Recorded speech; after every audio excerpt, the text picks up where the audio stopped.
अस्सलामुअलैकुम। मोहम्मद अज़र सिद्दीक़ अपने programme mess views के साथ हाज़िर खिदमत है। ईद का तीसरा रोज़ आप मना रहे हैं और माशाल्लाह कुर्बानी तकरीबन सभी ने कर दी। और गरीदा फ़रूकी ने जो लफ्ज़ इस्तेमाल किए, यानी ये सो कॉल्ड लिबरल या दहरिए या जिनका दीन से कोई ताल्लुक़ नहीं है, बड़ी बातें उन्होंने की और ट्वीट किया और हमारे सोशल मीडिया में बड़ी उसकी क्लास हुई है।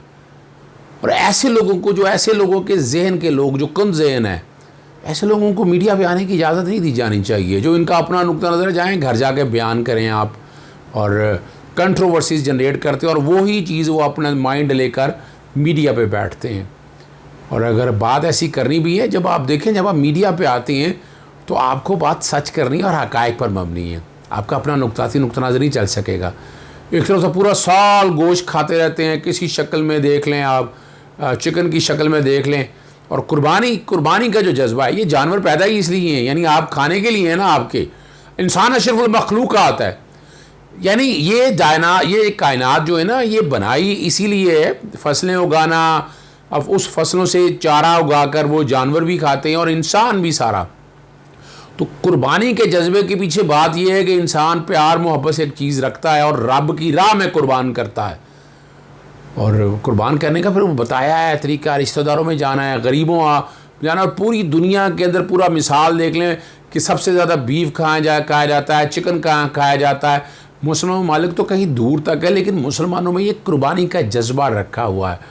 ये मकसद ये है कि अपने करीब से प्यार से करने वाली चीज़ें, उसको रब की जान राह में कुर्बान करना है।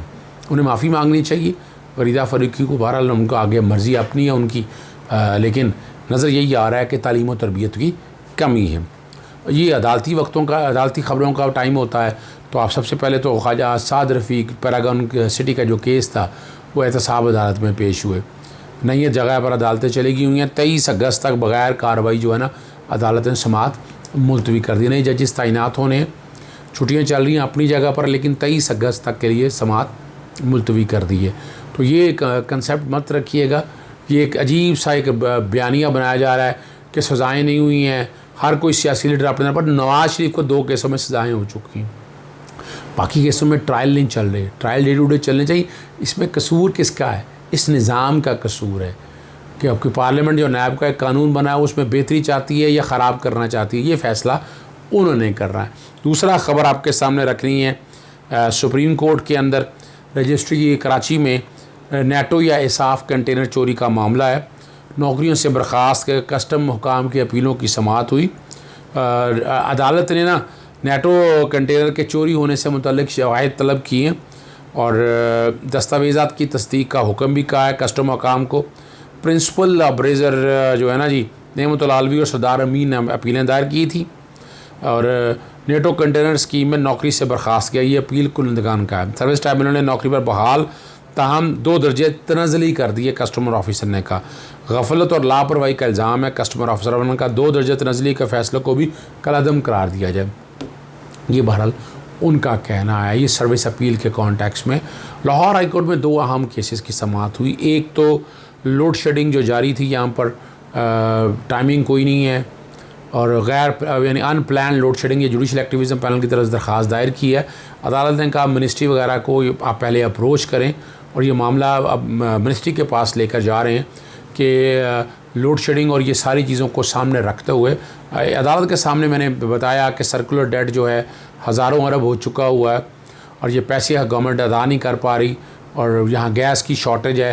ये वो सारे मामला अदालत के सामने रखे हैं और अदालत को बताया गया कि वफाकी हुकूमत को, सेक्रेटरी एनर्जी को यह हदायत जारी की जाए कि वो इस मामले को लेकर चले और लोड शेडिंग यहाँ पर ख़त्म की जाए। दूसरा अहम इशू था चीनी और शुगर स्कैंडल के कॉन्टेक्स्ट में मामला था ये, और उसमें यानी स्कैंडल इस कॉन्टेक्स्ट में नहीं, ये प्राइस फिक्सेशन का मामला है कि चीनी की कीमतों की मुकर्रर करने के हवाले से चूँकि मैकेनिज़्म नहीं है, 18वीं तरमीम ने यह तय नहीं किया, वफाकी हुकूमत के पास इख्तियार मौजूद है। मई अदालत ने रोज़ों में कहा था कि बाकायदा मीटिंग करके ये तय किया जाए, रूल्स बनाया जाए। वफाकी हुकूमत ने रूल्स बना लिए हैं, लेकिन शुगर मिलें जो हैं वो चाहती हैं कि उनका जो मोलेसेस और जो एक्स्ट्रा ऑर्डनरी एक्सपेंसेस हैं वो सारे निकाल के कीमतें मुकर्रर की जाएँ। सेक्रेटरी इंडस्ट्री की अदालत में पेश हुए, उन्होंने बताया कि इनका सेल टैक्स का डाटा रिकॉर्ड सारा उठाया, जो इन्होंने वहाँ पर कीमतें डिक्लेयर की हैं, कॉस्ट ऑफ प्रोडक्शन सारी की, उसको बुनियाद बनाकर हमने चीनी की कीमत लगा दी है। अदालत ने फिर कहा है कि इनको समाअत का मौका दिया जाए, इन्हें सुनकर ये बैत का फ़ैसला करें कि क्या किया जा सकता है। ये मामला जो है ये अदालत के सामने है। अब वफाकी हुकूमत को चाहिए सारे चीनी का कीमत का मुकर्रर करने का मामला इसलिए ज़रूरी है, चीनी की शुगर मिलें जो है ना, मोलेसिस से जो बिजली पैदा की जा रही है या बाकी चीज़ों से अपने अखराजात पूरे कर रही हैं, वो उनके लिए कोई मुश्किल काम नहीं है। लेकिन बहरहाल चीनी की कीमत मुकर्रर होना, मैं आपको 10 साल से कोशिश कर रहा हूँ पर ये काम हो नहीं सका।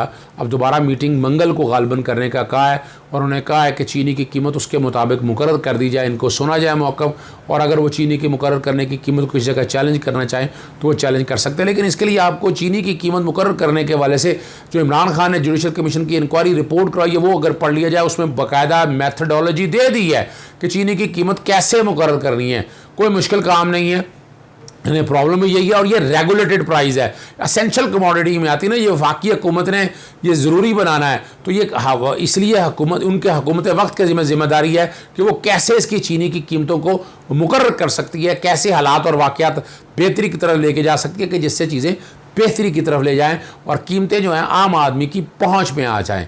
और मैंने सजेशंस भेजी हैं, मैं भी ख़त लिखने लगा हूं कि चीनी की कीमतें जो मुकर्रर करनी है इनका यकीनन सेल टैक्स का रिकॉर्ड का सारा डाटा भी सामने रखा जाए, और ये नेपरा के स्टाइल में अगर चीनी मुकर्रर हो जाए, नेपरा जो बिजली की कीमतें मुकर्रर करती हैं, मौक़िफ़ भी सुने, आवाम की राय भी ले, और चीनी की हुकूमत रियलिस्टिक तौर पर इनके जो बाकी काम है ना, जो बाकी मोलेसिस में फ़ायदे हैं या बिजली पैदा करते हैं, यानी वो शुगर उन्हीं से ही है ना, बगास वगैरह से, वो सारी चीज़ें उसी से निकलती हैं। आगे चलते हैं, प्रोग्राम ख़त्म करने से पहले आपको बताते चलें, ये 23 सितंबर के लिए अदालत ने उस केस की समाअत जुडिशल एक्टिविज़म पैनल की तरफ से भी दायर की है कि ये इसकी समाअत जो है अदालत ने 23 सितंबर के लिए मुलतवी कर दी है। एक जो फिल्म स्टार शाहिद है, उसका एक इंटरव्यू है, उसमें एक बात को बुनियाद बनाकर जस्टिस मियां जस्टिस साकिब निसार साहब का चीफ जस्टिस को हरफ तनकीद का निशाना कौन बना रहे हैं। यानी आप और मैं तो डिस्टर्ब नहीं है, याद रखेंगे, या तो पूरी कौम बताए कि जस्टिस साकिब निसार ने उनके खिलाफ की हैं। ये सियासी जमात जो पहली दफ़ा कटहरे में आए हैं, पनामा के केस में देखा, फिर स्कूलों की फ़ीसों के हवाले से देखा, चीनी की कीमतों के मुकर्रर, मेडिकल फैसिलिटीज़ अवेलेबिलिटी वाले, जितना काम जस्टिस मियां साकिब निसार ने किया वो तारीख़ के लायक है।